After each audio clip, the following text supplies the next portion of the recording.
Murakoze cyane nyakubahwa mujejwe kumenyesha amakuru muri Fondation Pax Burundi. Na jewe ndabakengurukiye mwese mwitavye ino kiganiro duhereye ku ndongozi zitandukanye z'imigwi ibiri ihurikiye muri Fondation, mbere harimo na Academy ya Aigle Noir, namwe bwe banyakubahwa bamenyesha amakuru. Nkuko rero amaze kubishikiriza, uyu munsi Fondation Pax Burundi twaramutse dutunganya ikiganiro ku banditsi n'abamenyesha amakuru mu ntumbero yo kubaganirira muri rusangi ibijanye n'ibikorwa, imigambi ya Fondation Pax Burundi, ariko turaza guhagarara cyane gose ku gisata c'imigwi ya football ibiri ikomoka kuri Fondation Pax Burundi, nayo ni Aigle Noir na Tigre Noir, ariyo izoseruka ifashwe mu mugongo na Fondation Pax Burundi, izokwitabira ihiganwa yo mu cicaro ca mbere mu gihugu cacu c'u Burundi. Uyu munsi rero nakaryo keza imbere yanyu, murabona yuko ni mu ntango ya saison umwaka w'inkino w'ibihumbi 2022 ushira 2023, niho twiyumviye yuko iwanyu nk'abamenyesha amakuru mwomenya mbega Fondation itunganijwe gute, mbega ni kuki yerekanye iyo migwi ibiri izohiganwa izo participa nk'abandi bose mwihiganwa ryo mu Burundi.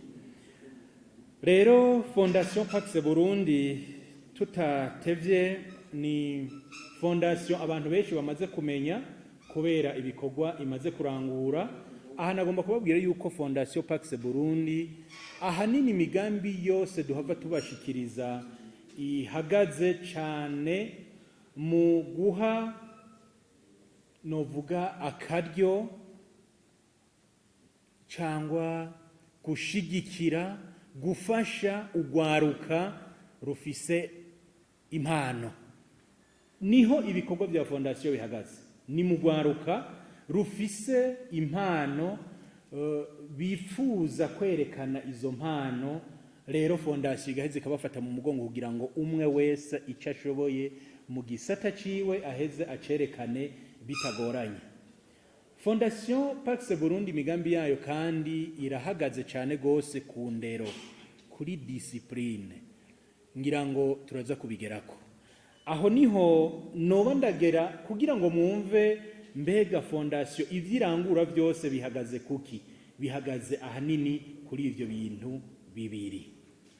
Mbere yuko twinjira mu idonido ry'ibikorwa, nagomba kano kanya ndagaharire kubereka abo turi kumwe hano kugira ngo muze kumenya abo turiko turaganira, nabo mubona bicaye ngaho mumenye abaribo. Ndazi yuko abajournaliste mudakunda kusamara keshi, ndazi ko byinshi mubizi. Aha twese muratuzi kuko ndazi ko mwabibonye, ndazi ko muza mubizi. Aha nkuko mubibona aho imbere turi kumwe na nihere ko ndibaza jewe nitwa Niyonkuru Domitiano, nkaba nahora ndi umunyabamanga mukuru wa Aigle Noir, mugabo baransubirije, ubu ndicegera c'urongoye Fondation Pax Burundi. Ndi kumwe na mugenzanje hano Fabrice, muzi mwese niwe ajejwe ivyo kumenyesha amakuru muri Fondation Pax Burundi. Duhere hirya gatoya ku mugwi novuga mukuru mu migwi yacu ni Aigle Noir.